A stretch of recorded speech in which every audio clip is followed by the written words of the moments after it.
90 రోజుల కోర్సు పూర్తి చేస్తే చాలు 100% ప్లేస్మెంట్ సపోర్ట్ తో సాఫ్ట్వేర్ జాబ్ మీ సొంతం. వెంటనే కోడ్ జ్ఞాన్ డెస్టినేషన్ ని సంప్రదించండి.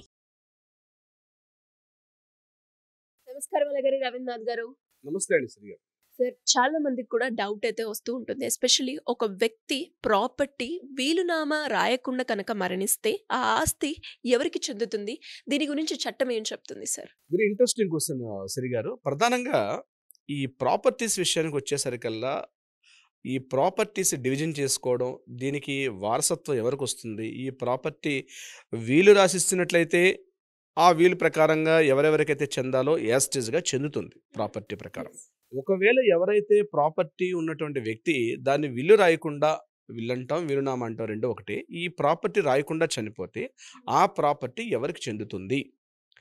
దీనికి సంబంధించి హిందూ సక్సెషన్ యాక్ట్, హిందూ వారసత్వపు చట్టం అనేది 1956లో ఉంది. దీనిలో క్లియర్గా డీటెయిల్స్ అన్నీ కూడా చెప్పడం జరిగింది. ఈ చట్టాన్ని పూర్తిగా అర్థం చేసుకోక చాలా చోట్ల కన్ఫ్యూజ్ వస్తుంది. కొంతమంది దీన్ని అర్థం చేసుకునే విధానంలో కూడా రాంగ్ మెసేజ్ కూడా వెళ్ళే సందర్భాలు కూడా ఉంటుంది. ఇక్కడ ప్రాపర్టీ అంటే ఏమిటి అన్నది క్లియర్గా డెఫినేషన్ ఇవ్వడం జరిగింది. సెక్షన్ 24 ప్రకారం విల్లు చెందినటువంటి వ్యక్తికి ఎలా ప్రాపర్టీ అందుతుందని ఒక సెక్షన్ చెప్తే, మిగిలిన సెక్షన్స్ అన్నీ కూడా ఒకవేళ విల్లు రాయకుండా చనిపోతే ఆ ప్రాపర్టీ ఎవరికి చెందుతుందనే విషయం మీద ప్రతి ఒక్కరు కూడా క్లియర్గా చెప్పడం జరిగింది. దీనికి సంబంధించి ఇక్కడ ప్రాపర్టీ ఎలా ఉంటుంది? రెండు రకాల ప్రాపర్టీస్ ఉంటాయి. ఉదాహరణకి ప్రాపర్టీ ఏన్షియంటల్ ప్రాపర్టీ అంటారు, అంటే వారసత్వంగా వస్తున్నటువంటి ప్రాపర్టీ. ఇంకొకటి తను సార్జితంగా సంపాదించుకున్నటువంటి ప్రాపర్టీ. రెండు రకాలుగా ఉంటుంది ప్రాపర్టీ. ఒకటి పూర్వీకుల ఆస్తి ప్రకారంగా వచ్చినట్టు ఒక ప్రాపర్టీ, తను సంపాదించుకోండి అంటే తను హార్డ్ వర్క్ చేస్తూ, తన కష్టపడుతూ, తను కూడబెట్టినటువంటి ప్రాపర్టీ. ఇక్కడ ఏమవుతుందంటే తను కూడబెట్టినటువంటి ప్రాపర్టీ ఏదైతే ఉంటుందో ఆ ప్రాపర్టీ వచ్చే క్లియర్ ఇన్ఫర్మేషన్ చాలా డీటెయిల్గా ఉంటుంది. వారసత్వ ప్రకారంగా ఏదైతే వస్తుందో వారసత్వ ప్రకారంగా ఆ ప్రాపర్టీ కింద ఉన్నటువంటి వాళ్ళకి యాస్టేజ్గా అది చెల్లుబాటు అయ్యే విధంగా ఉంటుంది. లీగల్ హెయిర్స్ అందరూ కూడా వెళ్తుంది. ఒకవేళ అది స్వార్జితమైన ప్రాపర్టీ, తను కష్టపడి సంపాదించుకున్నాడు, తను కష్టపడకుండా సంపాదించిన ప్రాపర్టీ విల్లు రాయలేదు, అతను విల్లు రాయకుండా చనిపోయాడు. అటువంటి సందర్భాల్లో ఇక్కడ చట్టాలు ఏం చెప్పాయంటే, హిందూ వారసత్వపు యొక్క చట్టం ప్రకారం 1956 చట్టం ప్రకారం మొత్తం 4 డివిజన్స్గా డివిజన్ చేశారు. ఒకటి class 1 legal heirs, class 2 legal heirs, agnates, cognates అని చెప్పి 4 డివిజన్స్ అయితే మన చట్టం ఇందులో విధి విధానాలు రూపకల్పన చేసింది. ఇక్కడ క్లాస్ 1 లీగల్ హెయిర్స్ ఎవరు అన్నది క్లియర్గా డెఫినేషన్ ఉంటుంది. ఉదాహరణకు ఒక వ్యక్తి తను చనిపోయేసరికి తనకి కొడుకు లేదా ఒక ఇద్దరు కొడుకులు, ఒక కూతురు, భార్య, ఎవరైతే వ్యక్తి చనిపోయారో అతని యొక్క అమ్మ, తన కొడుకు, తన కూతురు, కొడుకు యొక్క పిల్లలు, కూతురు యొక్క పిల్లలు, వీళ్ళందరినీ కూడా క్లాస్ 1 లీగల్ హెయిర్స్ అంటారు. ఇక్కడ ఉదాహరణకి నేను ఎగ్జాంపుల్ చెప్తాను. ఒక ప్రాపర్టీ ఉంది, ఆ ప్రాపర్టీ అతను విల్లు రాయకుండా చనిపోయారు. చనిపోతే ఇద్దరు కూతుర్లు, ఒక కూతురు ఉందనుకుందామండి. అందులో ఒక కొడుకుకి 2 పిల్లలు ఉన్నారు, మరొక కొడుకుకి ఒక పిల్లలే ఉన్నాడు, ఒక కూతురికి 2 పిల్లలు ఉన్నారు. ఇటువంటి సందర్భంలో ఎలా డివిజన్ చేస్తారు అంటే, ఆ ఉన్న ప్రాపర్టీ మొత్తం కొడుకుకి 2 భాగాలు వస్తుంది. అదేవిధంగా ఈ ఇంకొక కొడుకు ఉన్నటువంటి ఆ ఒక భాగం వస్తుంది. కూతురికి 2 పిల్లలు ఉంటే ఆ కూతురికి కూడా వాటా వస్తుంది, ఆ 2 పిల్లలకు కూడా వాటా వస్తుంది.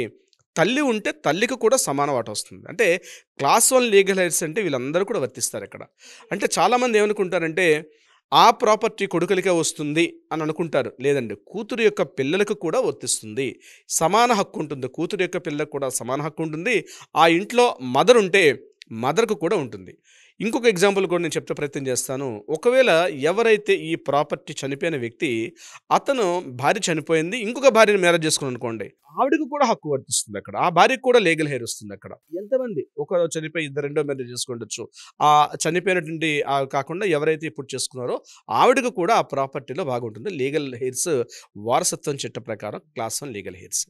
ఇక్కడ క్లాస్ 1 లీగల్ హెయిర్స్ ఎవ్వరూ లేరు. అప్పుడు క్లాస్ 2 లీగల్ హెయిర్స్ కిందకు వస్తుంది. అంటే మనుమలు, మనవరాళ్ళు, అది వీళ్ళందరికీ కూడా వీళ్ళ కిందకి క్లాస్ 2 లీగల్ హెయిర్స్ అందరూ కూడా వర్తిస్తుంది. క్లాస్ 2 లీగల్ హెయిర్స్ కూడా లేని పక్షంలో ఆగ్నెంట్స్ కిందకు వస్తుంది. అంటే బంధువులు, అంటే సోదరులు, అంటే ఎవరైతే చనిపోయారో వాళ్ళ యొక్క బ్రదర్స్, వాళ్ళ యొక్క సిస్టర్స్, వాళ్ళకి వెళ్తుంది. కాగ్నెంట్స్ అంటారు, అంటే వాళ్ళకన్నా ఇంకొక నెక్స్ట్ ఉన్నటువంటి లేయర్, ఇంకా దూరపు బంధువులు, దూరపు చుట్టాలు, వాళ్ళకి వెళ్ళే విధంగా దీన్ని 4 డివిజన్స్లో చెప్పడం జరిగింది. ఇక్కడ చనిపోయిన వ్యక్తికి ఎవరూ లేరు, క్లాస్ 1 లీగల్ హెయిర్స్ లేరు, క్లాస్ 2 లీగల్ హెయిర్స్ లేరు, క్లాస్ 3 లేరు, క్లాస్ 4 లీగల్ హెయిర్స్. ఎవ్వరు లేనప్పుడు ఈ ఎంటైర్ ప్రాపర్టీ మొత్తం కూడా సెక్షన్ 30 ప్రకారం ప్రభుత్వం యొక్క ఆధీనంలోకి వెళ్తుంది ఈ యొక్క ప్రాపర్టీ మొత్తం కూడా. ఇదే కేసుని రీసెంట్‌గా మనం చూసాం. జయలలిత గారికి సంబంధించిన కేసులో కూడా మనం ఇదే విషయాన్ని చూసాం. రీసెంట్‌గా తమిళనాడు ముఖ్యమంత్రిగా పనిచేసి 1991 నుంచి 96 వరకు తాను చేసినటువంటి ప్రాపర్టీ మొత్తం కూడా తాను బహుశా లెక్కలు వేస్తే 4,000 కోట్ల రూపాయల ఆస్తి తను సంపాదించినట్టుగా రీసెంట్‌గా ఒక అధికారి లెక్కలు వస్తే, దీని మీద మేము వారసులు ఉన్నామని చెప్తూ ఆమె యొక్క మేనల్లుడు, మేనకోడలు అనుకుంటాను, వీళ్ళిద్దరూ కలిసి కోర్టుకి ఎక్కినప్పుడు లీగల్ ఏదైతే అక్రమార్జన కేసుల ప్రకారం ఏదైతే ప్రాపర్టీ వచ్చిందో అది వీళ్ళకి చెందదు అని చెప్తూ టోటల్‌గా ఈ 4,000 కోట్ల రూపాయల పైబడి టోటల్ ప్రాపర్టీని మొత్తం కూడా జస్ట్ ఒక 2 డేస్ బ్యాక్ బెంగుళూరు హైకోర్టు తీర్పు ఇవ్వడం జరిగింది.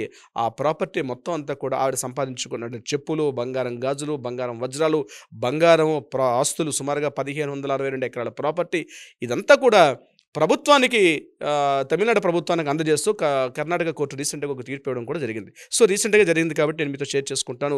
దీనికి లింక్ ఉన్నటువంటి ఇన్ఫర్మేషన్ కాబట్టి. సో, టోటల్ ప్రాపర్టీ అంతా కూడా ఈ క్లాస్ 1, క్లాస్ 2, క్లాస్ 3, క్లాస్ 4 మధ్య వస్తుంది. ఇక్కడ క్లాస్ 1, క్లాస్ 2, క్లాస్ 3 మధ్య కన్‌ఫ్యూజ్ వస్తుంది చాలామందికి. దీనికి సంబంధించి మనం ఒక ప్రత్యేకంగా ఒక వీడియో చేద్దాం సిరి గారు.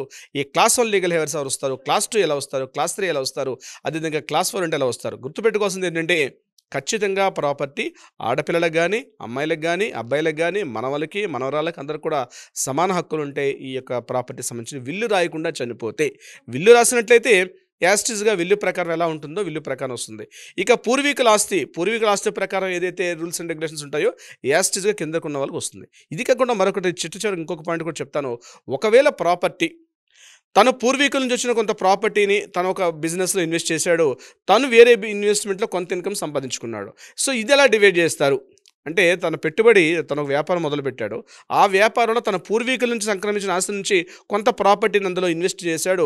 తను వేరే విధంగా తను సంపాదించుకున్నాడు. దీనికి ఎలా డివిజన్ చేస్తారనేది మనం ఒక వేరే వీడియోలో మనం వేరేగా చెప్దాం శ్రీ గారు. డెఫినెట్‌గా సార్. అండ్ మరి ఎవరికైనా కూడా లీగల్ పరంగా ప్రాపర్టీ ఇష్యూస్‌ని సాల్వ్ చేసుకోవాలి అనుకునే వాళ్ళు ఎవరైనా కూడా దానికి సంబంధించిన గైడెన్స్ కావచ్చు, ఇన్ఫర్మేషన్ ఎలా తెలుసుకోవాలి? మీ గైడెన్స్ మాకేమన్నా దొరుకుతుందంటారా సార్? తప్పనిసరిగా శ్రీ గారు కింద స్క్రోల్ అవుతున్నటువంటి కాంటాక్ట్ చేస్తున్న నెంబర్‌ని చేయగలిగితే ఇటువంటి ఈ వారసులు ఎవరు, వారసత్వం ఎలా వస్తుంది, ప్రాపర్టీ డివిజన్ ఎలా ఉంటుంది, అసలు హక్కుదారులు ఎలా ఉంటారు, అసలు వాళ్ళకి హక్కు ఉంటుందా, హక్కు ఉండదా, ఇందులో ఉన్న కాంప్లికేషన్స్ వీటన్నిటికి సంబంధించి ఏదైనా డౌట్స్ ఉండగలిగితే తప్పనిసరిగా కింద స్క్రోల్ అవుతున్న నెంబర్ని కాంటాక్ట్ చేయగలిగితే తప్పనిసరిగా మన వాళ్ళందరూ వాళ్ళని కాంటాక్ట్ చేస్తారు.